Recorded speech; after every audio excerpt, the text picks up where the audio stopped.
press the bell icon on the YouTube app and never miss another update. Students, ಇವತ್ತು ನಾವು ಆಧುನಿಕ ಯುರೋಪ್ನ ಮತ್ತೊಂದು ಪ್ರಮುಖ ಭಾಗ ಅಂತಂದರೆ ಅದು ಕೈಗಾರಿಕಾ ಕ್ರಾಂತಿ. ನೋಡಿ, ಈಗಾಗಲೇ ನಾವು ಆಧುನಿಕ ಯುರೋಪ್ನಲ್ಲಿ ಪುನರುಜ್ಜೀವನದ ಪರಿಚಯವನ್ನು ಮಾಡ್ಕೊಂಡ್ವಿ. ಪುನರುಜ್ಜೀವನ ಅಂದರೆ ಏನು, ಅದರ ಒಂದು ಘಟನೆಗಳೇನು, ಅದರ ಪರಿಣಾಮಗಳೇನು ಅನ್ನೋದ್ರ ಬಗ್ಗೆ ತಿಳಿತಾ ಹೋಯ್ತು. ಜೊತೆಗೆ ಭೌಗೋಳಿಕ ಅನ್ವೇಷಣೆಗಳ ಬಗ್ಗೆ ನಾವು ತಿಳಿತಾ ಹೋದ್ವಿ. ಜೊತೆಗೆ ಮತ ಸುಧಾರಣೆ, ಈ ಮೂರು ಅಂಶಗಳ ಪರಿಚಯವಾಯಿತು. ಅಂದರೆ ಆಧುನಿಕ ಯುರೋಪ್ ಪ್ರಾರಂಭವಾಗಲಿಕ್ಕೆ ಇವೆಲ್ಲವೂ ಕೂಡ ಕಾರಣ. ಅದ್ರ ಜೊತೆಗೆ ಮತ್ತೊಂದು ಪ್ರಮುಖವಾಗಿರ್ತಕ್ಕಂಥ ಕಾರಣ ಅಂದರೆ ಇವತ್ತಿನ ಆಧುನಿಕ ಯುರೋಪ್ ನಿರ್ಮಾಣವಾಗಲಿಕ್ಕೆ ಮತ್ತೊಂದು ಪ್ರಮುಖವಾದಂಥ ಕಾರಣ ಅಂದರೆ ಅದು ಕೈಗಾರಿಕಾ ಕ್ರಾಂತಿ. ನೋಡಿ, ಯುರೋಪ್ನಲ್ಲಿ ಹೇಗೆ ಬದಲಾವಣೆಗಳು ಆಗ್ತಾ ಹೋಯಿತು. ಮೊದಲನೇದಾಗಿ ಪುನರುಜ್ಜೀವನ ಪ್ರಾರಂಭ ಆಯಿತು. ಪುನರುಜ್ಜೀವನದಿಂದ ಮತ ಸುಧಾರಣೆ ಆಯಿತು. ಸುಧಾರಣೆಯ ನಂತರದ ದಿನಗಳಲ್ಲಿ ಭೌಗೋಳಿಕ ಅನ್ವೇಷಣೆಗಳು ಬಂದವು. ಭೌಗೋಳಿಕ ಅನ್ವೇಷಣೆಗಳಿಂದ ಮತ ಸುಧಾರಣೆ, ಅದು ಒಂದು ಕಾಲಘಟ್ಟವನ್ನು ನೋಡ್ತಾ ಹೋದ್ವಿ. ಅದರ ಒಂದು ಬದಲಾವಣೆ ಆಯಿತು. ಜೊತೆಗೆ ಅದರ ಜೊತೆಗೆ ಕೈಗಾರಿಕಾ ಕ್ರಾಂತಿನೂ ಕೂಡ ಆಧುನಿಕ ಯುರೋಪ್ ನಿರ್ಮಾಣ ಮಾಡೋದ್ರಲ್ಲಿ ಸಹಾಯವಾಯಿತು. ಇದು ಕೂಡ ಪ್ರಮುಖವಾಗಿರ್ತಕ್ಕಂಥ ಅಂಶ ಅಂತ ಹೇಳ್ತಾ ಹೋಗ್ತೇವೆ. ಹಾಗಾದ್ರೆ ಕೈಗಾರಿಕಾ ಕ್ರಾಂತಿ ಅಂದ್ರೆ ಏನು ಅಂತ ಅನ್ನೋದೇ ಆದ್ರೆ, ವಸ್ತುಗಳ ಉತ್ಪಾದನೆ ಕ್ರಿಯೆಯಲ್ಲಿ ಅಥವಾ ವಸ್ತುಗಳನ್ನು ಉತ್ಪಾದಿಸುವ ಕ್ರಿಯೆಯಲ್ಲಿ ಮಾನವ ಶಕ್ತಿಯ ಬದಲಿಗೆ ಯಂತ್ರ ಶಕ್ತಿಯನ್ನ ಬಳಸಿ ಉತ್ಪಾದನೆ ಮಾಡುವಂತಹ ಪ್ರಕ್ರಿಯೆಯನ್ನೇ ನಾವು ಕೈಗಾರಿಕಾ ಕ್ರಾಂತಿ ಅಂತಂದೇಳಿ ಕರಿತಾ ಹೋಗ್ತೇವೆ. ಕೈಗಾರಿಕಾ ಕ್ರಾಂತಿ ಅಂತಂದ್ರೆ ವಸ್ತುಗಳನ್ನ ಉತ್ಪಾದನೆ ಮಾಡುವಂತಹ ಕ್ರಿಯೆಯಲ್ಲಿ ಮಾನವ ಶಕ್ತಿಯ ಬದಲಿಗೆ ಯಂತ್ರ ಶಕ್ತಿಯನ್ನ ಬಳಸಿ ವಸ್ತುಗಳನ್ನು ಉತ್ಪಾದನೆ ಮಾಡುವಂತಹ ಒಂದು ಕ್ರಿಯೆ ಏನಿದೆ ಅಥವಾ ಪ್ರಕ್ರಿಯೆ ಏನಿದೆ, ಆ ಪ್ರಕ್ರಿಯೆಯನ್ನ ನಾವು ಕೈಗಾರಿಕಾ ಕ್ರಾಂತಿ ಅಂತಂದೇಳಿ ಕರೀತಕ್ಕಂಥದ್ದು. ಈ ಕೈಗಾರಿಕಾ ಕ್ರಾಂತಿ ಯುರೋಪ್ನಲ್ಲಿ ಮೊಟ್ಟ ಮೊದಲ ಬಾರಿಗೆ ಇಂಗ್ಲೆಂಡ್ನಲ್ಲಿ ಸ್ಥಾಪನೆ ಆಯಿತು ಅಥವಾ ಪ್ರಾರಂಭವಾಯಿತು.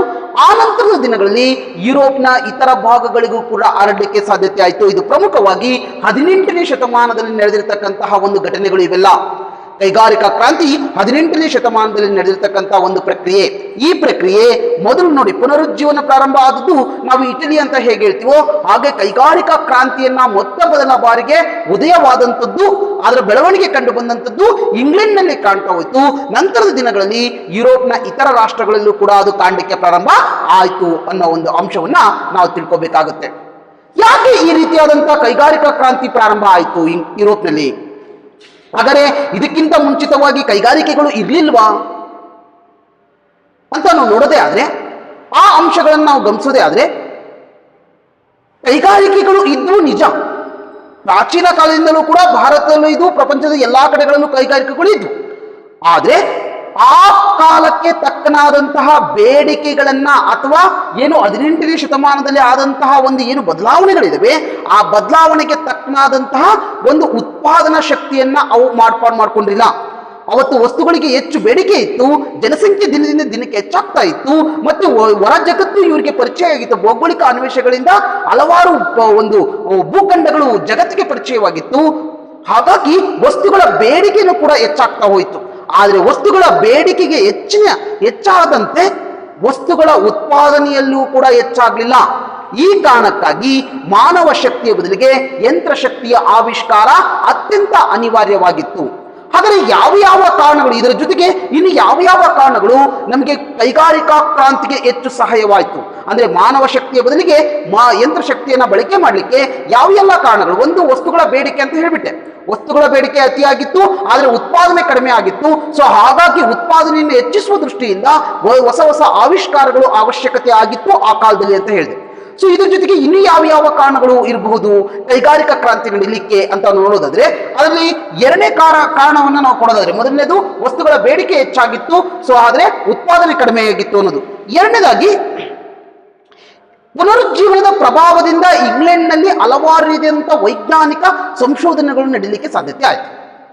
ಹೀಗಾಗಿ ಹೊಸ ಯಂತ್ರಗಳ ಉತ್ಪಾದನೆ ಅಥವಾ ಆವಿಷ್ಕಾರ ನಡೆದ್ರಿಂದ ಕೈಗಾರಿಕಾ ಕ್ರಾಂತಿ ಬೆಳವಣಿಗೆಗೆ ಇಂಗ್ಲೆಂಡ್ನಲ್ಲಿ ಬಹಳ ಪ್ರಮುಖವಾದಂತಹ ಆರಂಭಿಕ ಒಂದು ಪ್ರಾರಂಭವನ್ನ ನಾವು ಅಲ್ಲಿ ಕಾಣಲಿಕ್ಕೆ ಚಾನ್ಸ್ ಇದೆ.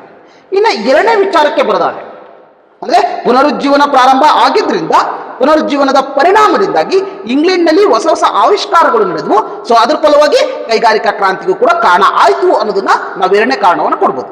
ಈಗ ಮೂರನೇ ಕಾರಣವನ್ನ ನೋಡೋದಾದ್ರೆ, ಭೌಗೋಳಿಕ ಅನ್ವೇಷಣೆಗಳಿಂದ ಹೊಸ ಹೊಸ ರಾಷ್ಟ್ರಗಳು, ಇಲ್ಲಿಯವರೆಗೆ ಜಗತ್ತಿಗೆ ತಿಳಿಯದಂತಹ ಉತ್ತರ ಅಮೆರಿಕ ಇರ್ಬೋದು, ದಕ್ಷಿಣ ಅಮೆರಿಕ ಇರ್ಬೋದು, ಅಥವಾ ಆಸ್ಟ್ರೇಲಿಯಾಗಳಿರ್ಬೋದು, ಇನ್ನು ಹಲವಾರು ದೇಶಗಳು ಅಥವಾ ಹಲವಾರು ಭೂಪ್ರದೇಶಗಳು ಜಗತ್ತಿಗೆ ಪರಿಚಯವಾಯಿತು. ಅದರಲ್ಲೂ ಕೂಡ ಯುರೋಪ್ ಖಂಡಗಳಿಗೆ ಪರಿಚಯವಾಯಿತು.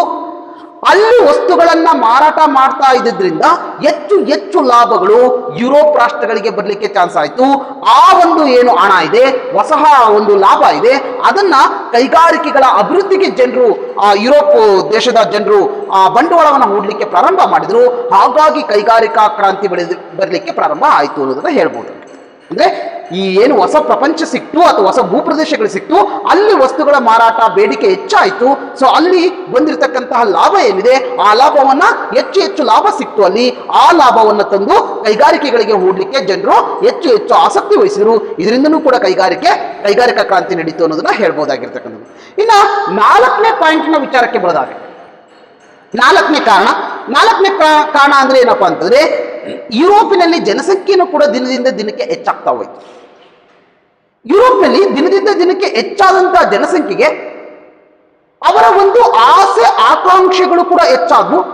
ಸೊ ಹಾಗಾಗಿ ಅವರ ಆಸೆ ಆಕಾಂಕ್ಷೆಗಳಿಗೆ ತಕ್ಕನಾದಂತಹ ವಸ್ತುಗಳನ್ನ ಪೂರೈಸುವಂಥದ್ದು ಕೂಡ ಕೈಗಾರಿಕೆಗಳ ಮುಖ್ಯ ಉದ್ದೇಶವಾಗಿತ್ತು. ಏಕೆಂದ್ರೆ ಅವರಿಗೆ ಬೇಕಾದಂತಹ ವಸ್ತುಗಳನ್ನ ಪೂರೈಸಿದ್ರೆ ಮಾತ್ರ ಅಧಿಕವಾದಂತಹ ಲಾಭ ಸಿಗ್ತಾ ಇತ್ತು.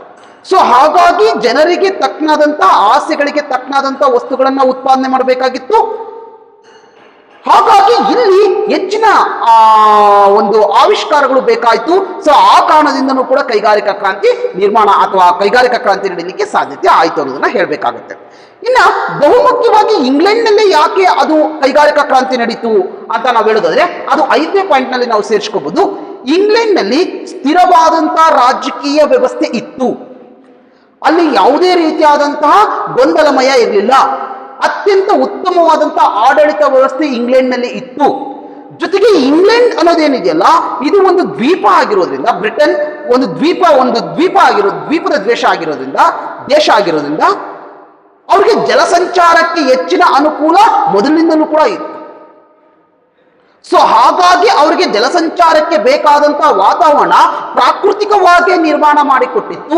ಹಾಗಾಗಿ ಅವರಿಗೆ ಈ ಜಲಸಂಚಾರದ ಮೂಲಕ ವ್ಯಾಪಾರ ಮಾಡುವಂಥದ್ದು ಅತ್ಯಂತ ಸುಲಭದಾಯಕವಾಗಿರ್ತಕ್ಕಂಥ ಸಾರಿಗೆ ವ್ಯವಸ್ಥೆ ಆಗಿತ್ತು.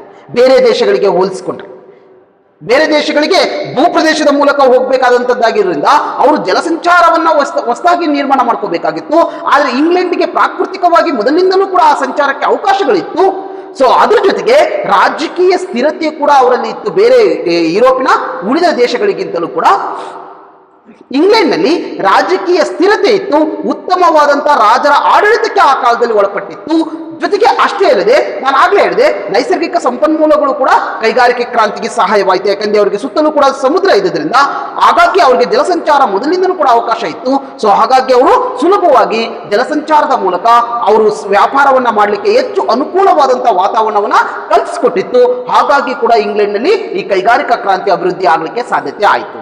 ಇನ್ನ 6ನೇ ಪಾಯಿಂಟಿನ ವಿಚಾರಕ್ಕೆ ಬರೋದಾದ್ರೆ, 6ನೇ ಕಾರಣ ಏನಪ್ಪಾ ಅಂತಂದ್ರೆ, ಬಹುಮುಖ್ಯವಾಗಿ ಈ ಯುರೋಪ್ನಲ್ಲಿ ಟರ್ಕರು ಕಾನ್ಸ್ಟಾಂಟಿನೋಪಲ್ ನಗರವನ್ನ ಪತನದ ನಂತರದ ದಿನಗಳಲ್ಲಿ ಟರ್ಕರಿಗೂ ಮತ್ತು ಯುರೋಪಿನ ರಾಷ್ಟ್ರಗಳ ಮಧ್ಯದಲ್ಲಿ ಹಲವಾರು ಸಾರಿ ಯುದ್ಧಗಳು ನಡೀತಾ ಇತ್ತು. ಅದನ್ನ ಧರ್ಮ ಯುದ್ಧ ಅಂತ ಕೂಡ ಕರಿತಾ ಇದ್ವಿ. ಯಾಕಂದ್ರೆ ಪ್ಯಾಲೆಸ್ಟೈನ್ ಕೂಡ ಆ ಒಂದೇನು ಯೇಸುವಿನ ಹುಟ್ಟೂರು ಕೂಡ ಆ ಒಂದು ಟರ್ಕರ ವಶವಾಗಿತ್ತು. ಸೊ ಹಾಗಾಗಿ ಆ ಪ್ರದೇಶವನ್ನ ವಶಪಡಿಸಿಕೊಳ್ಳೋದಕ್ಕೋಸ್ಕರನೇ ಕೂಡ ಹಲವಾರು ಬಾರಿ ಯುದ್ಧಗಳು ನಡೀತಾನೆ ಇತ್ತು. ಅದರಲ್ಲಿ ಬಹುಮುಖ್ಯವಾಗಿ ಇಟಲಿ ಇರ್ಬೋದು, ಜರ್ಮನಿ ಇರ್ಬೋದು, ಈ ದೇಶಗಳು ಅದಕ್ಕೆ ಒಂದು ಅಲ್ಲಿರ್ತಕ್ಕಂಥ ಶ್ರೀಮಂತರಿರ್ಬೋದು, ಪೋಪರಿರ್ಬೋದು, ಅವರೆಲ್ಲರೂ ಕೂಡ ಸಹಕಾರವನ್ನ ಕೊಡ್ತಾ ಇದ್ರು. ರಾಜರಿಗಿಂತಲೂ ಹೆಚ್ಚಾಗಿ ಪೋಪರು ಇದರ ನಾಯಕತ್ವವನ್ನು ವಹಿಸಿಕೊಂಡಿದ್ರು, ಶ್ರೀಮಂತರು ನಾಯಕತ್ವವನ್ನು ವಹಿಸಿಕೊಂಡಿದ್ರು. ಸೊ ಹೀಗಾಗಿ ಏನಾಗಿತ್ತು ಅಂತಂದ್ರೆ, ಅಲ್ಲಿ ನಿರಂತರವಾದಂತಹ ಧರ್ಮ ಯುದ್ಧಗಳು ಅಂತಂದೇಳಿ ಕರಿತೀವಿ ಅದನ್ನ. ಆ ಯುದ್ಧಗಳು ಯುರೋಪ್ನಲ್ಲಿ ಅತಿಯಾಗಿ ನಡೀತಾನೇ ಇತ್ತು. ಸೊ ಇದರಿಂದ ಬೇಸತ್ತಂತಹ ಏನು ವಿಜ್ಞಾನಿಗಳಿದ್ದಾರೆ ಅಥವಾ ತಂತ್ರಜ್ಞಾನರಿದ್ದಾರೆ, ಕುಶಲಕರ್ಮಿಗಳಿದ್ದಾರೆ, ಅವರು ನೇರವಾಗಿ ಇದರಿಂದ ದೂರವಿದ್ದಂತಹ ಅಥವಾ ಈ ಯುದ್ಧಗಳಿಂದ ದೂರವಿದ್ದಂತಹ ಇಂಗ್ಲೆಂಡ್ಗೆ ಬಂದು ನೆಲೆಸಲಿಕ್ಕೆ ಪ್ರಾರಂಭ ಆದ್ರು. ಸೊ ಹಾಗಾಗಿ ಒಂದೇ ಕಡೆಗೆ ವಿಜ್ಞಾನಿಗಳು, ತಂತ್ರಜ್ಞಾನಿಗಳು ಮತ್ತು ಕುಶಲಕರ್ಮಿಗಳು ಸೇರಿದ್ರಿಂದ ಈ ಒಂದು ಕೈಗಾರಿಕಾ ಕ್ರಾಂತಿ ಇಂಗ್ಲೆಂಡ್ನಲ್ಲೇ ಪ್ರಾರಂಭ ಆಗಲಿಕ್ಕೆ ಸಹಾಯವಾಯಿತು. ಯಾಕಂದ್ರೆ ಉಳಿದ ಎಲ್ಲಾ ಯುರೋಪಿನ ರಾಷ್ಟ್ರಗಳು ಈ ಧರ್ಮ ಯುದ್ಧಗಳಲ್ಲಿ ಭಾಗವಹಿಸಿತ್ತು. ಆದ್ರೆ ಇಂಗ್ಲೆಂಡ್ ಅದರಿಂದ ಪ್ರತ್ಯೇಕವಾಗಿತ್ತು, ಅದರಲ್ಲಿ ಅದು ಹೆಚ್ಚು ಆಸಕ್ತಿಯನ್ನು ವಹಿಸಿರಲಿಲ್ಲ.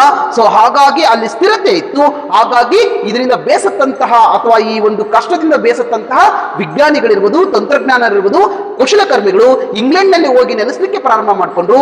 ಹಾಗಾಗಿ ಒಂದೇ ಕಡೆಗೆ ಎಲ್ಲರೂ ಸೇರಿದ್ರಿಂದ ಈ ಒಂದು ಕೈಗಾರಿಕಾ ಕ್ರಾಂತಿ ಇಂಗ್ಲೆಂಡ್ ನಲ್ಲಿ ನಡೀಲಿಕ್ಕೆ ಸಾಧ್ಯತೆ ಆಗ್ತಾ ಹೋಯ್ತು. ಆನಂತರ ದಿನಗಳಲ್ಲಿ ಅದು ಬೇರೆ ಕಡೆಗೆ ಹರಡಲಿಕ್ಕೂ ಕೂಡ ಸಾಧ್ಯತೆ ಆಯಿತು. ಹಾಗಾದ್ರೆ ಇಲ್ಲಿ ಒಂದು ಅಂಶ ನಾವು ನೆನ್ಪಿಟ್ಕೋಬೇಕಾಗುತ್ತೆ ಅಥವಾ ಅದರ ಬಗ್ಗೆ ನಾವು ಚರ್ಚೆ ಮಾಡಬೇಕಾಗುತ್ತೆ. ಕ್ರಾಂತಿ ಅಂದ ತಕ್ಷಣನೇ ನಮಗೆ ಅದು ಹಿಂಸಾತ್ಮಕವಾಗಿರುತ್ತೆ, ಅದು ಕ್ಷಿಪ್ರಗತಿಯಲ್ಲಿ ನಡೆಯುತ್ತೆ ಅಂತ. ರಾಜಕೀಯದಲ್ಲಿ ನಾವು ಕ್ರಾಂತಿಗಳು ಅಂತಂದ್ರೆ ಸಾಮಾನ್ಯವಾಗಿ ಅದು ರಾಜ್ಯ ಹಿಂಸಾತ್ಮಕವಾಗೇ ಇರುತ್ತೆ.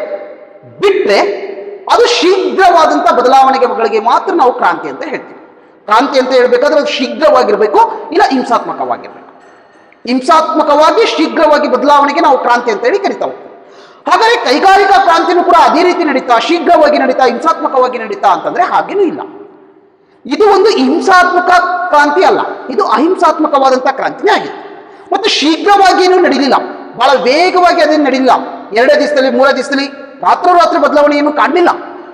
ಅದರ ಬದಲಿಗೆ ಅದು ಮಂದಗತಿ ಆಗಿತ್ತು, ಬಹಳ ನಿಧಾನವಾಗಿ ಒಂದು ಕ್ರಾಂತಿ ನಡೀತಾ ಹೋಯಿತು ಕೈಗಾರಿಕೆಯಲ್ಲಿ.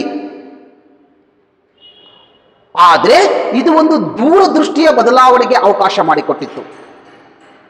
ಈ ಒಂದು ಏನು ಕೈಗಾರಿಕಾ ಕ್ರಾಂತಿ ಇದೆ ಇದು ದೂರಗಾಮಿ ಆಗಿತ್ತು ಮತ್ತು ವ್ಯಾಪಕವಾಗಿ ಇಡೀ ಯುರೋಪ್ ಅನ್ನ ಅದು ವ್ಯಾಪಿಸಿತು. ಮೊದಲು ಕೇವಲ ಇಂಗ್ಲೆಂಡ್ ನಲ್ಲಿ ಇದ್ದಂತಹ ಒಂದು ಕೈಗಾರಿಕಾ ಕ್ರಾಂತಿ ನಂತರ ಯುರೋಪಿನಾದ್ಯಂತವೂ ಕೂಡ ಈ ಕ್ರಾಂತಿ ಬದಲಾವಣೆ ಆಗ್ಲಿಕ್ಕೆ ಅದು ಚಾನ್ಸ್ ಆಯ್ತು. ನಂತರದಲ್ಲಿ ಅದು ವಿಶ್ವವೂ ಕೂಡ ಹರಡಲಿಕ್ಕೆ ಸಾಧ್ಯತೆ ಆಯ್ತು.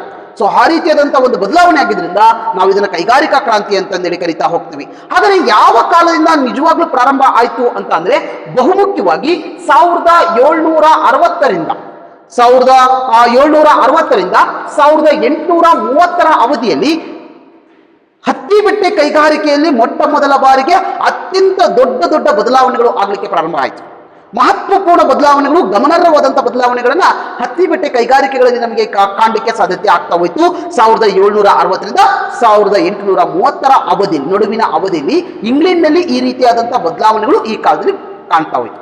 ಹಾಗಾದ್ರೆ ಏನೆಲ್ಲ ಬದಲಾವಣೆ ಆಯ್ತು ಅಂತ ನೋಡಿದ್ರೆ 1760ಕ್ಕಿಂತ ಹಿಂದೆನೂ ಕೂಡ ಹತ್ತಿ ಬಟ್ಟೆ ಕೈಗಾರಿಕೆಗಳು ಇಂಗ್ಲೆಂಡ್ ನಲ್ಲಿ ಸ್ಥಾಪಿತವಾಗಿದ್ದು ಅಲ್ಲಿ ಕೂಡ ಹತ್ತಿ ಬಟ್ಟೆಯನ್ನ ತಯಾರು ಮಾಡಲಾಗ್ತಾ ಇತ್ತು. ಉಣ್ಣೆ ಬಟ್ಟೆಗಳಿರ್ಬೋದು, ಹತ್ತಿ ಬಟ್ಟೆಗಳಿರ್ಬೋದು, ಅಲ್ಲಿ ಇಂಗ್ಲೆಂಡ್ ನಲ್ಲಿ ಮೊದಲಿಂದನೂ ಕೂಡ ತಯಾರು ಮಾಡಲಾಗ್ತಾ ಇತ್ತು. ಇದಕ್ಕಿಂತ ಮುಂಚೆ ಇದಾದ್ಮೇಲೆ ಅವು ಕೈಗಾರಿಕೆಗಳು ಸ್ಥಾಪನೆ ಆಗುವಂತ ಏನಿಲ್ಲ. ಅದಕ್ಕಿಂತ ಮುಂಚಿತವಾಗಿಯೂ ಕೂಡ ಆ ಒಂದು ಕೈಗಾರಿಕೆಗಳನ್ನ ಇಂಗ್ಲೆಂಡ್ ನಲ್ಲಿ ಕಾಣಲಿಕ್ಕೆ ಸಾಧ್ಯತೆ ಇದೆ. ಆದ್ರೆ ಇಂಗ್ಲೆಂಡ್ ಹೊರ ರಾಷ್ಟ್ರಗಳಲ್ಲಿ ಅಥವಾ ಏನ್ ಜಗತ್ತು ಸಿಗ್ತಾವೋ ಪರಿಚಯವಾಗ್ತಾ ಹೋಯ್ತು, ಅಲ್ಲಿ ವಸಾಹತುಗಳನ್ನ ಸ್ಥಾಪನೆ ಮಾಡಲಿಕ್ಕೆ ಪ್ರಾರಂಭ ಮಾಡ್ತು. ಅದು ಅಮೆರಿಕ ಇರ್ಬೋದು, ಅಮೆರಿಕದ ಅಟ್ಲಾಂಟಿಕ್ ಸಾಗರದ ಕರಾವಳಿ ತೀರ ಇದೆ, ಆ ತೀರದ 13 ವಸಾಹತು ಪ್ರಾಂತ್ಯಗಳನ್ನು ಅಲ್ಲಿ ಸ್ಥಾಪನೆ ಮಾಡ್ತಾ ಹೋಯ್ತು. ಆಫ್ರಿಕಾಗಳಲ್ಲಿ ಇರ್ಬೋದು, ಹಲವಾರು ಕಡೆಗಳಲ್ಲಿ ತನ್ನ ಹೊಸ ರಾಜಪ್ರಭುತ್ವವನ್ನು ಅಲ್ಲಿ ಸ್ಥಾಪನೆ ಮಾಡ್ತಾ ಹೋಯ್ತು, ಹೊಸ ಪ್ರದೇಶಗಳನ್ನ ವಶಪಡಿಸಿಕೊಳ್ತಾ ಹೋಯ್ತು. ಹಾಗಾಗಿ ಅಲ್ಲಿರ್ತಕ್ಕಂಥ ಜನರಿಗೆ ಹತ್ತಿ ಬಟ್ಟೆ ಮತ್ತು ಉಣ್ಣೆ ಬಟ್ಟೆಗಳನ್ನ ಮಾರಾಟ ಮಾಡಲಿಕ್ಕೆ ಪ್ರಾರಂಭ ಮಾಡಿಕೊಂಡು, ಹಾಗಾಗಿ ಹತ್ತಿ ಬಟ್ಟೆಗಳು ಅಥವಾ ಏನು ಉಣ್ಣೆ ಬಟ್ಟೆಗಳಿರ್ಬೋದು ಮತ್ತು ಆ ಹತ್ತಿ ಬಟ್ಟೆಗಳಿಗೆ ಹೆಚ್ಚಿನ ಬೇಡಿಕೆ ಇಂಗ್ಲೆಂಡ್ ನಲ್ಲಿ ಕಾಣಲಿಕ್ಕೆ ಪ್ರಾರಂಭ ಆಯಿತು. ಯಾಕಂದ್ರೆ ಅಲ್ಲಿ ಹೆಚ್ಚು ಲಾಭಕ್ಕೆ ಮಾರಾಟ ಮಾಡ್ತಾ ಇತ್ತು, ಆದ್ರೆ ಮಾರಾಟ ಆಗ್ತಾ ಇತ್ತು, ಜನಕ್ಕೆ ಬೇಕಾಗಿರ್ತಕ್ಕಂಥ ಅಥವಾ ಬೇಡಿಕೆಗೆ ತಕ್ಕನಾಗಿ ಉತ್ಪಾದನೆ ಆಗುತ್ತಿರಲಿಲ್ಲ. ಕುಶಲಕರ್ಮಿಗಳು ಅವರು ಉತ್ಪಾದನೆಯನ್ನ ಮಾಡ್ತಾ ಇದ್ರು, ಆದ್ರೆ ಹೆಚ್ಚು ಕಚ್ಚಾ ವಸ್ತುಗಳನ್ನ ತಂದು ಹೆಚ್ಚು ಕಚ್ಚಾ ವಸ್ತುಗಳನ್ನು ದಿನದಿಂದ ದಿನಕ್ಕೆ ಹೆಚ್ಚು ಕಚ್ಚಾ ವಸ್ತುಗಳನ್ನ ತಗೊಂಡು ಅದನ್ನ ಉತ್ಪಾದನೆ ಮಾಡಿ ಹೊರಗೆ ಕಳಿಸುವಂತ ಆಸಕ್ತಿ ಕುಶಲಕರ್ಮಿಗಳಿಗೆ ಇರಲಿಲ್ಲ. ಅವರು ಮೊದಲಿನಿಂದಲೂ ಎಷ್ಟು ಪ್ರಮಾಣದಲ್ಲಿ ಉತ್ಪಾದನೆ ಮಾಡ್ತಾ ಇದ್ರು ಅಷ್ಟೇ ಉತ್ಪಾದನೆಯನ್ನ ಮಾಡ್ತಾ ಇದ್ರು. ಹೆಚ್ಚು ದೊಡ್ಡ ಪ್ರಮಾಣದಲ್ಲಿ ಉತ್ಪಾದನೆ ಮಾಡುವಂತ ಯಾವ ಪ್ರಯತ್ನವನ್ನು ಕೂಡ ಇಂಗ್ಲೆಂಡಿನ ಕುಶಲಕರ್ಮಿಗಳು ಮಾಡಲೇ ಇಲ್ಲ. ಸೊ ಹೀಗಾಗಿ ಏನಾಯ್ತು, ಇಂಗ್ಲೆಂಡಿನ ಶ್ರೀಮಂತ ವರ್ಗ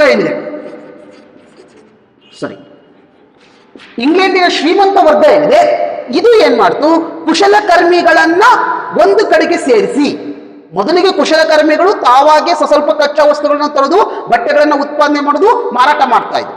ಆದ್ರೆ ಇದು ಹೊರ ರಾಷ್ಟ್ರದಲ್ಲಿ ಇರ್ತಕ್ಕಂಥ ಬೇಡಿಕೆಗೆ ಅಥವಾ ತನ್ನ ದೇಶದ ಬೇಡಿಕೆಗೆ ಪೂರೈಸುವಷ್ಟು ಬಟ್ಟೆಗಳ ಉತ್ಪಾದನೆ ಆಗ್ತಾ ಇರಲಿಲ್ಲ. ಹಾಗಾಗಿ ಶ್ರೀಮಂತರು ಏನ್ ಮಾಡಿದ್ರು, ಈ ಬೇಡಿಕೆಗೆ ತಕ್ಕನಾದಂತಹ ಉತ್ಪಾದನೆಗೋಸ್ಕರ ಕುಶಲಕರ್ಮಿಗಳನ್ನ ಒಂದು ಕಡೆಗೆ ಸೇರಿಸಿ ಕಚ್ಚಾ ವಸ್ತುಗಳನ್ನ ಅವರಿಗೆ ಪೂರೈಸುವ ಮೂಲಕ ಉತ್ಪಾದನೆಯನ್ನ ಹೆಚ್ಚಿಸುವಂತಹ ಕೆಲಸಗಳನ್ನ ಈ ಶ್ರೀಮಂತ ವರ್ಗ ಮಾಡಲಿಕ್ಕೆ ಪ್ರಾರಂಭ ಮಾಡಿತು. ಇದರಿಂದಾಗಿ ಎಲ್ಲಾ ಕುಶಲಕರ್ಮಿಗಳು ಒಂದೇ ಕಟ್ಟಡದಲ್ಲಿ ಕೆಲಸ ಮಾಡಲಿಕ್ಕೆ ಪ್ರಾರಂಭ ಮಾಡಿದ್ರಿಂದ ಈ ಕೈಗಾರಿಕಾ ಬೆಳವಣಿಗೆ ಪ್ರಾರಂಭ ಆಗ್ತಾ ಹೋಯಿತು. ಮೊದಲಿಗೆ ಕುಶಲಕರ್ಮಿಗಳು ಒಬ್ಬ ಸಪರೇಟ್ ಆಗಿ ಅವರು ತಮ್ಮದೇ ಆದಂತಹ ಉತ್ಪಾದನೆಯನ್ನ ಮಾಡ್ತಾ ಇದ್ರು, ಬಟ್ಟೆಗಳನ್ನ ಉತ್ಪಾದನೆ ಮಾಡ್ತಾ ಇದ್ರು. ಆದ್ರೆ ಹೀಗಾಗಲ್ಲ, ಶ್ರೀಮಂತ ವರ್ಗ ಏನ್ ಮಾಡ್ತು, ಈ ಕುಶಲಕರ್ಮಿಗಳನ್ನ ಒಂದೇ ಕಡೆಗೆ ಸೇರಿಸಿ ಅವ್ರಿಗೆ ಬೇಕಾಗಿರ್ತಕ್ಕಂಥ ಕಚ್ಚಾ ವಸ್ತುಗಳನ್ನ ಶ್ರೀಮಂತರೇ ಒದಗಿಸಿ ವಸ್ತುಗಳ ಅಥವಾ ಬಟ್ಟೆಗಳ ಉತ್ಪಾದನೆಯ ಪ್ರಮಾಣವನ್ನು ಹೆಚ್ಚಿಸುವಂತಹ ಕೆಲಸವನ್ನ ಮಾಡ್ತು. ಈ ಒಂದು ಪ್ರಕ್ರಿಯೆಯನ್ನ ನಾವು ಕೈಗಾರಿಕೆ ಅಂತ ಕರಿತಾ ಹೋಗ್ತೀವಿ. ಮೊಟ್ಟ ಮೊದಲಿಗೆ ಆ ರೀತಿಯಾದಂತಹ ಒಂದು ಕಟ್ಟಡದಲ್ಲಿ ಒಂದೇ ಕಡೆಗೆ ಸೇರಿ ಉತ್ಪಾದನೆ ಮಾಡಿದ್ರಿಂದ ಅದನ್ನ ಕೈಗಾರಿಕೆಗಳು ಅಂತಂದೇಳಿ ನಾವು ಕರಿತಾ ಹೋಗ್ತೀವಿ. ಆದ್ರೆ ಇದರಿಂದ ಏನಾಯ್ತು ಅಂತ ಅಂದ್ರೆ, ಶ್ರೀಮಂತರ ಆಸೆಯ ಪ್ರಕಾರ ವಸ್ತುಗಳ ಉತ್ಪಾದನೆ ಹೆಚ್ಚಾಗ್ತಾ ಹೋಯ್ತು. ಅವರು ಅವನ್ನ ಹೊರ ರಾಷ್ಟ್ರಗಳಿಗೆ ಮಾರಾಟ ಮಾಡಿ ಅಥವಾ ಜನರಿಗೆ ತಲುಪಿಸಿ ಹೆಚ್ಚು ಲಾಭವನ್ನ ಗಳಿಸಿ ಶ್ರೀಮಂತ ಆರ್ಥಿಕ ವ್ಯವಸ್ಥೆ ಹೆಚ್ಚಿಸಿಕೊಳ್ಳಿಕ್ಕೆ ಸಾಧ್ಯತೆ ಆಯಿತು. ಆದರೆ ಕುಶಲ ವರ್ಗ ಮತ್ತು ಬಡತನ ವರ್ಗ ಏನಿದೆ ಅದು ಮಾತ್ರ ಅತ್ಯಂತ ಬಡತನ ಸ್ಥಿತಿಗೆ ಹೋಗ್ಲಿಕ್ಕೆ ಪ್ರಾರಂಭ ಆಯಿತು. ಯಾಕಂದ್ರೆ ಇಲ್ಲಿ ಶೋಷಣೆಗೆ ಒಳಪಡಲಿಕ್ಕೆ ಆಯ್ತು. ಅವರು ಕುಶಲಕರ್ಮಿಗಳೇನಿದ್ರಲ್ಲ ಅವರು ಬಡತನದಲ್ಲೇ ಇರ್ಲಿಕ್ಕೆ ಪ್ರಾರಂಭ ಆಗ್ತಾ ಹೋಯ್ತು, ಅಥವಾ ದಿನದಿಂದ ದಿನಕ್ಕೆ ಅದು ಆ ಒಂದು ಆದ್ರೆ ಅದರಿಂದ ಆ ಹೆಚ್ಚು ಲಾಭವನ್ನ ಗಳಿಸಿದ್ರು ಕೂಡ ಇವ್ರಿಗೆ ಯಾವುದೇ ರೀತಿಯಾದಂತಹ ಒಂದು ಆರ್ಥಿಕವಾದಂತಹ ಸದೃಢತೆ ಸಾಧಿಸಲಿಕ್ಕೆ ಕುಶಲಕರ್ಮಿಗಳಿಂದ ಸಾಧ್ಯವಾಗಲಿಲ್ಲ. ಅವರು ಬಡವರಾಗಿಯೇ ಉಳಿಲಿಕ್ಕೆ ಸಾಧ್ಯತೆ ಆಯಿತು ಅನ್ನೋದನ್ನ ನಾವು ಇಲ್ಲಿ ನೆನ್ಪಿಟ್ಕೋಬೇಕಾಗುತ್ತೆ. ಹಾಗಾದ್ರೆ 1700 ಹಿಂದೆ ಈ ರೀತಿಯಾದಂತಹ ಒಂದು ಪ್ರಕ್ರಿಯೆ ಪ್ರಾರಂಭ ಆದ್ರೂ 1760 1830 ಅವಧಿಯಲ್ಲಿ ಯಾವ ಹತ್ತಿ ಬಟ್ಟೆ ಕೈಗಾರಿಕೆಗಳಲ್ಲಿ ಯಾವ ಯಂತ್ರಗಳನ್ನ ಕಂಡುಹಿಡಲಿಕ್ಕೆ ಪ್ರಾರಂಭ ಆಯಿತು, ಏನೆಲ್ಲ ಬದಲಾವಣೆ ಆಯಿತು ಅಂತ ನಾವು ನೋಡೋದಾದ್ರೆ, ಬಹುಮುಖ್ಯವಾಗಿ 1764ರಲ್ಲಿ ನಾವು ಜೇಮ್ಸ್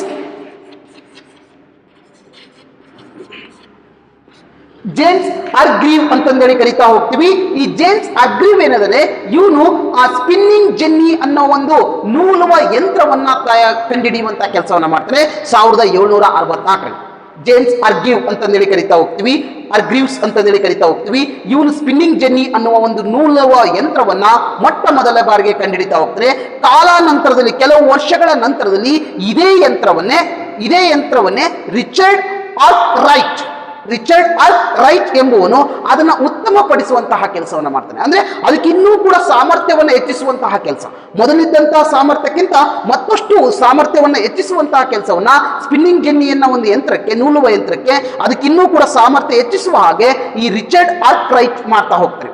ಸೊ ಇದ್ರ ಜೊತೆಗೆ ರಿಚರ್ಡ್ ಆರ್ಕ್ ರೈಟ್ ಇದರ ಒಂದು ಕೆಲಸದ ಜೊತೆಯಲ್ಲಿ 1769ರಲ್ಲಿ ನೀರಿನ ಚೌಕಟ್ಟನ್ನು ಕೂಡ ಕಂಡುಹಿಡಿಯುವಂತ ಕೆಲಸವನ್ನ ಮಾಡ್ತಾನೆ. ಇವೆಲ್ಲವೂ ಕೂಡ ಹತ್ತಿ ಬಟ್ಟೆಯ ಕೈಗಾರಿಕೆಯನ್ನ ಅಭಿವೃದ್ಧಿ ಮಾಡಲಿಕ್ಕೆ ಆದಂತಹ ಪ್ರಯತ್ನಗಳು. ಇನ್ನು ಅದನ್ನ ಬಿಟ್ರೆ 1779ರಲ್ಲಿ ಸ್ಯಾಮ್ಯುಯಲ್ ಕ್ಯಾಪ್ಟನ್ ಅಂತಂದೇಳಿ ಕರಿತಾ ಹೋಗ್ತೀವಿ.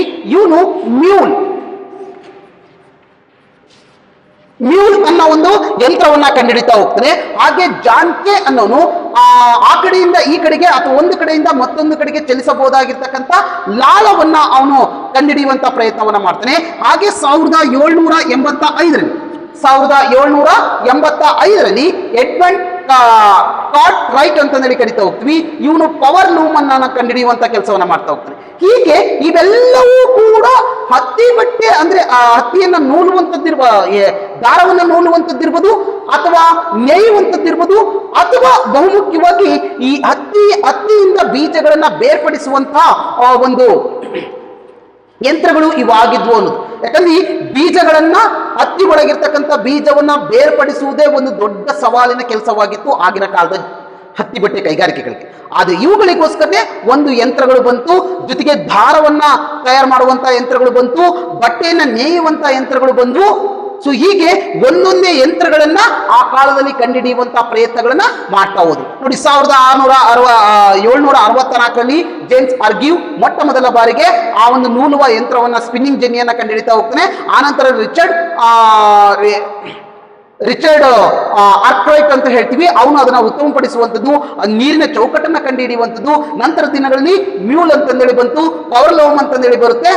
ಸೊ ಹೀಗೆ ಒಂದರ ನಂತರಗಳಲ್ಲಿ ಒಂದೊಂದು ಯಂತ್ರಗಳು ಸ್ಥಾಪನೆ ಆಗ್ತಾ ಈ ಒಂದು ಹತ್ತಿ ಬಟ್ಟೆ ಕೈಗಾರಿಕೆಗಳು ಹೆಚ್ಚು ವೇಗವಾಗಿ ವಸ್ತುಗಳನ್ನ ಅಥವಾ ಬಟ್ಟೆಗಳನ್ನ ಉತ್ಪಾದನೆ ಮಾಡುವಂತ ತಂತ್ರಜ್ಞಾನವನ್ನ ಅಳವಡಿಸಿಕೊಳ್ಳುವಂತಹ ಕೆಲಸವನ್ನ ಮಾಡ್ತಾ ಹೋಯ್ತು. ಇದರ ಜೊತೆಗೆ 1793ರಲ್ಲಿ ಎಲಿ ವಿಟ್ನಿ ಎಂಬುವನು ಕಾಟನ್ ಜಿನ್ ಎನ್ನುವ ಒಂದು ಯಂತ್ರವನ್ನು ಕೂಡ ಕಂಡುಹಿಡಿತಾ ಹೋಗ್ತಾನೆ. ಈ ಆವಿಷ್ಕಾರದಿಂದ ಹೆಚ್ಚಾಗಿ ಹತ್ತಿ ಬಟ್ಟೆ ಕೈಗಾರಿಕೆ ಕೂಡ ಅಭಿವೃದ್ಧಿವಾಗಲಿಕ್ಕೆ ಸಾಧ್ಯತೆ ಆಯಿತು. ಇದಿಷ್ಟು ಕೂಡ ಹತ್ತಿ ಬಟ್ಟೆ ಕೈಗಾರಿಕೆಗಳ ಅಭಿವೃದ್ಧಿಯ ವಿಚಾರಕ್ಕೆ ಆಯಿತು. ಇನ್ನು ಇದರ ಜೊತೆಗೆ ಈ ಕೈಗಾರಿಕೆಗಳ ಅಭಿವೃದ್ಧಿಗೆ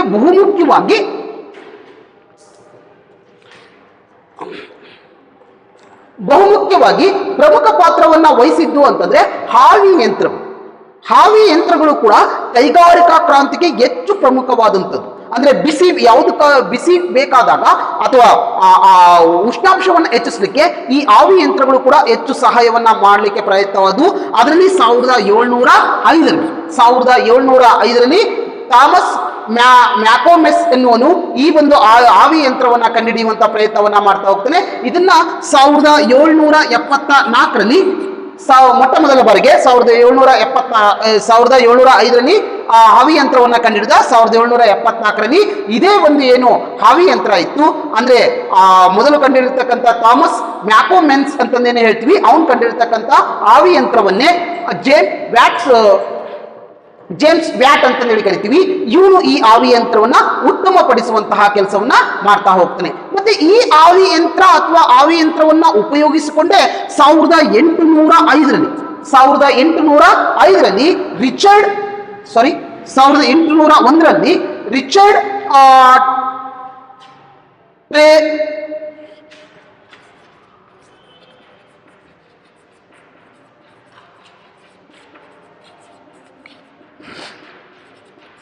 ರಿಚರ್ಡ್ ಟ್ರೇವೆತಿಕ್ ಅಂತಂದೇಳಿ ಕರಿತಾ ಹೋಗ್ತೀವಿ. ಇವನು ಮೊಟ್ಟ ಮೊದಲ ಬಾರಿಗೆ ಆ ಹಾವಿ ಯಂತ್ರಗಳನ್ನ ಉಪಯೋಗಿಸಿಕೊಂಡು ಅದನ್ನ ರೈಲುಗಳಿಗೆ ಅಳವಡಿಸಿ ರಸ್ತೆಯ ಮೇಲೆ ರೈಲುಗಳು ಸಂಚಾರ ಮಾಡುವಂಥದ್ದನ್ನ ಕಂಡುಹಿಡಿತಾ ಹೋಗ್ತಾನೆ. ರಿಚರ್ಡ್ ಟ್ರೇವೆತಿಕ್ ಅಂತಂದೇಳಿ ಕರಿತಾ ಹೋಗ್ತೀವಿ.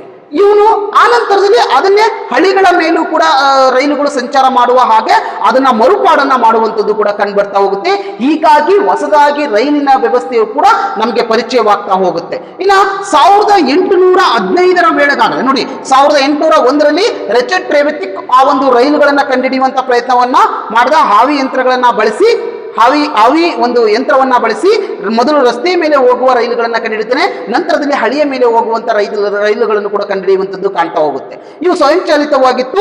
ಈಗ ಹಾಗಲ್ಲ. 1815ರಲ್ಲಿ ಈ ರೈಲುಗಳನ್ನ ಮೊಟ್ಟ ಮೊದಲ ಬಾರಿಗೆ ರೈಲು ಬಂಡಿಗಳನ್ನ ಕಂಡುಹಿಡಿಯಲಾಯಿತು. ಇವುಗಳನ್ನ ಮೊದಲನೇದಾಗಿ ಜಾರ್ಜ್ ಸ್ಟೀವನ್ಸನ್ ಅಂತಂದೇಳಿ ಕರಿತಾ ಹೋಗ್ತೀವಿ. ಇವನು ನಾವೇನ್ ಗೂಡ್ಸ್ ಗಾಡಿಗಳು ಅಂತಂದೇಳಿ ಕರಿತೀವಿ, ಸರಕು ರೈಲುಗಳನ್ನು ಕೂಡ ಕಂಡುಹಿಡಿದ 1815ರಲ್ಲಿ. ಹೀಗಾಗಿ ಇಂಗ್ಲೆಂಡ್ನಲ್ಲಿ ಸ್ವಾಕ್ಟನ್ ಮತ್ತು ಡಾರ್ಲಿಂಗ್ಟನ್ ಅಂತಂದೇಳಿ ಕರಿತೀವಿ. ಈ ಎರಡು ಪಟ್ಟಣಗಳ ಮಧ್ಯದಲ್ಲಿ ಮೊಟ್ಟ ಮೊದಲ ಬಾರಿಗೆ ಪ್ರಯಾಣಿಕರು ಅಡ್ಡಾಡ್ಲಿಕ್ಕೆ ಅಥವಾ ಪ್ರಯಾಣಿಕರು ಓಡಾಡುವಂತಹ ಕಾರ್ಯಕ್ಕೋಸ್ಕರ ಈ ರೈಲಿನ ಹಳಿಯನ್ನ ಹಾಕಲಾಯಿತು. ಅದನ್ನು ಬಿಟ್ಟರೆ ಲಿವರ್ಪೂಲ್ ಅಂತಂದೇಳಿ ಕರಿತೀವಿ ಮತ್ತು ಮ್ಯಾಂಚೆಸ್ಟರ್, ಇವೆರಡೂ ಕೂಡ ಇಂಗ್ಲೆಂಡ್ನ ಮತ್ತೊಂದು ಪ್ರಮುಖ ನಗರಗಳು. ಇವೆರಡರ ಮಧ್ಯದಲ್ಲಿ ಗೂಡ್ಸ್ ಗಾಡಿಗಳು ಅಂತ ನಾವೇನು ಹೇಳ್ತೀವಿ, ಸರಕು ಗಾಡಿಗಳು, ರೈಲುಗಳು ಅಂತ ಹೇಳ್ತೀವಿ, ಆ ಸರಕು ರೈಲುಗಳನ್ನ ಹಾಕಲಾಗಿರ್ತಕ್ಕಂಥದ್ದು ಕಾಣ್ತಾ ಹೋಗುತ್ತೆ. ಅಂದ್ರೆ ಮೊದಲಿಗೆ ನಾವು ಪ್ರಯಾಣಿಕರು ಚಲಿಸುವಂತಹ ಒಂದು ರೈಲು ಹಳಿಯನ್ನ ಜಗತ್ತಿನಲ್ಲಿ ಎಲ್ಲಿ ಹಾಕಲಾಯಿತು ಅಂತ ನೋಡಿದ್ರೆ, ಯಾವ ನಗರಗಳ ಮಧ್ಯದಲ್ಲಿ ಅಂತ ನೋಡಿದ್ರೆ ಸ್ವಾಕ್ಟನ್ ಅಂತಂದೇಳಿ ಕರೀತಾವು. ಸ್ವಾಕ್ಟನ್ ಮತ್ತು ಡಾರ್ಲಿಂಗ್ಟನ್ ಇವೆರಡು ನಗರಗಳ ಮಧ್ಯದಲ್ಲಿ ಜನರು ಅಡ್ಡಾಡುವಂತಹ ರೈಲುಗಳ ಒಂದು ಹಳಿಗಳನ್ನ ಮೊಟ್ಟ ಮೊದಲ ಬಾರಿಗೆ ಹಾಕಿದ್ದು. ಸರಕುಗಳನ್ನ ಒಯ್ಯುವಂಥದ್ದು ಅಥವಾ ಗೂಡ್ಸ್ ರೈಲುಗಳು ಹೋಗುವಂತಹ ಹಳಿಗಳನ್ನ ಮೊಟ್ಟ ಮೊದಲ ಬಾರಿಗೆ ಹಾಕಿದ್ದು ಲಿವರ್ಪೂಲ್ ಮತ್ತು ಮ್ಯಾಂಚೆಸ್ಟರ್ ಅನ್ನೋ ಒಂದು ನಗರಗಳ ಮಧ್ಯದಲ್ಲಿ ಇಂಗ್ಲೆಂಡ್ನಲ್ಲೇ ಇವೆರಡೂ ರೈಲುಗಳು ಕೂಡ ಸಂಚಾರವಾಗ್ತಾ ಹೋಯಿತು 1815 ನಂತರದಲ್ಲಿ ಇದರ ಒಂದು ಬೆಳವಣಿಗೆಯನ್ನು ನಾವು ಕಾಣಲಿಕ್ಕೆ ಚಾನ್ಸಸ್ ಇದೆ. ಇನ್ನು 1801ರಲ್ಲಿ ಏನು ತಯಾರು ಮಾಡಿದ್ದ ವಿಲಿಯಂ ಸಿಮಿಂಗ್ಟನ್ ಅಂತಂದೇಳಿ ಕರಿತಾ ಹೋಗ್ತೀವಿ. ಇವನು ಇದೇ ಇಂಜಿನನ್ನ ಬಳಸಿ ಅದನ್ನ ಅವನು ಹಡಗುಗಳಿಗೆ ಅಥವಾ ದೋಣಿಗಳಿಗೆ ಅಳವಡಿಸೋದ್ರ ಮೂಲಕ ದೋಣಿಗಳು ನಡೆಯುವ ಹಾಗೆ ದೋಣಿಗಳು ಚಲಿಸುವ ಹಾಗೆ ಒಂದು ಹೊಸ ಮಾರ್ಪಾಡನ್ನ ಮಾಡ್ತಾ ಹೋಗ್ತಾನೆ. ಹಾಗೆ ರಾಬರ್ಟ್ ಪುಲಿಂಟನ್ ಅಂತ ಕರಿತೀವಿ. ಇವನು ಅಮೆರಿಕದ ಒಬ್ಬ ವಿಜ್ಞಾನಿ. ಇವನು ಅದೇ ಇಂಜಿನ್ ಅನ್ನ ಹಡಗುಗಳಿಗೆ ಅಳವಡಿಸಿ ಅಳವಡಿಸಿ ಹಡಗುಗಳು ಕೂಡ ಚಲಿಸುವ ಹಾಗೆ ಆ ಒಂದು ಹೊಸ ಒಂದು ಹಡಗುಗಳನ್ನ ನಿರ್ಮಾಣ ಮಾಡುವಂಥದ್ದು. ಹೀಗೆ ಒಂದು ಸಂಚಾರಿ ವ್ಯವಸ್ಥೆಯಲ್ಲಿ, ಅದರಲ್ಲೂ ಕೂಡ ಜಲಸಂಚಾರಿ ವ್ಯವಸ್ಥೆಯಲ್ಲಿ ಮತ್ತು ಕೈಗಾರಿಕೆಗಳಲ್ಲಿ ಹೊಸ ಯಂತ್ರಗಳು ಆವಿಷ್ಕಾರಗಳಿಂದಾಗಿ ಹೊಸದೊಂದು ಕ್ರಾಂತಿಗಳು ಉಂಟಾಗಲಿಕ್ಕೆ ಚಾನ್ಸ್ ಆಗ್ತಾ ಹೋಗುತ್ತೆ. ಹಾಗಾದರೆ ಈ ಕೈಗಾರಿಕಾ ಕ್ರಾಂತಿಗಳಿಂದ ಆದಂತಹ ಪರಿಣಾಮಗಳೇನು, ಯಾವ ಪರಿಣಾಮಗಳು ಈ ಕೈಗಾರಿಕಾ ಕ್ರಾಂತಿಯಿಂದ ಪ್ರಪಂಚದ ಮೇಲೆ ಆಯ್ತು ಅಂತ ನಾವು ನೋಡೋದಾದ್ರೆ,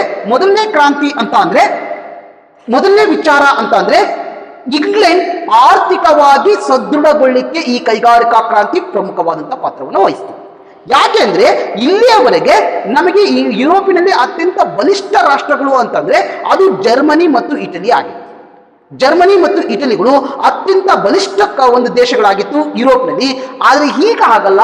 ಕೈಗಾರಿಕಾ ಕ್ರಾಂತಿಯಿಂದಾಗಿ ಹೊರ ರಾಷ್ಟ್ರದಲ್ಲಿ ಹೆಚ್ಚು ವಸ್ತುಗಳನ್ನ ಮಾರಾಟ ಮಾಡಿ ಹೆಚ್ಚು ಆರ್ಥಿಕ ಲಾಭವನ್ನ ಇಂಗ್ಲೆಂಡ್ ಗಳಿಸಿದ್ರಿಂದ ಆರ್ಥಿಕ ಸದೃಢತೆ ಇಂಗ್ಲೆಂಡ್ ರಾಷ್ಟ್ರಕ್ಕೆ ಬಂತು. ಏನು ಮೊದಲಿಂದ ಇದ್ದಂತ ಇಟಲಿ ಮತ್ತು ಜರ್ಮನಿಗಳು ತಮ್ಮ ಸ್ಥಾನಗಳನ್ನ ಕಳೆದುಕೊಳ್ಳುವಂತಹ ಅವಕಾಶಗಳು ಅಥವಾ ಕಳೆದುಕೊಳ್ಳುವಂತಹ ಸ್ಥಿತಿಗೆ ಬರ್ತಾ ಹೋಯ್ತು. ಇನ್ನು ಎರಡನೇ ವಿಚಾರಕ್ಕೆ ನಾವು ಬರೋದಾದ್ರೆ, ಎರಡನೇ ಪಾಯಿಂಟ್ಗೆ ನಾವು ಬರೋದಾದ್ರೆ, ಇಲ್ಲಿ ಕಾರ್ಮಿಕರ ಶೋಷಣೆಗೆ ಹೆಚ್ಚು ಅವಕಾಶಗಳು ಕೈಗಾರಿಕಾ ಕ್ರಾಂತಿಯಿಂದ ಆಯ್ತು. ಮೊದಲಿಗೆ ಏನಾಗಿತ್ತು, ಸ್ವ ಉದ್ಯೋಗದಲ್ಲಿದ್ದಂತಹ ಕಾರ್ಮಿಕರು ಈಗ ಯಾವುದೋ ವ್ಯಕ್ತಿಯ ಕೈಯಲ್ಲಿ ಅವರು ದುಡಿಬೇಕಾಯ್ತು. ಹೀಗಾಗಿ ಶೋಷಣೆಗೆ ಒಳಪಡುವಂತ ಆಯ್ತಾ ಹೋಯ್ತು. ಮೊದಲಿಗೆ ಕುಶಲಕರ್ಮಿಗಳು ತಮ್ಮ ಪಡೆಗೆ ತಾವು ಉತ್ಪಾದನೆ ಮಾಡ್ತಾ ಇದ್ರು, ತಮ್ಮ ಸ್ವ ಉದ್ಯೋಗದಿಂದ ಅವರು ಬದುಕನ್ನು ಸಾಗಿಸ್ತಾ ಇದ್ರು. ಈಗ ಹಾಗಲ್ಲ.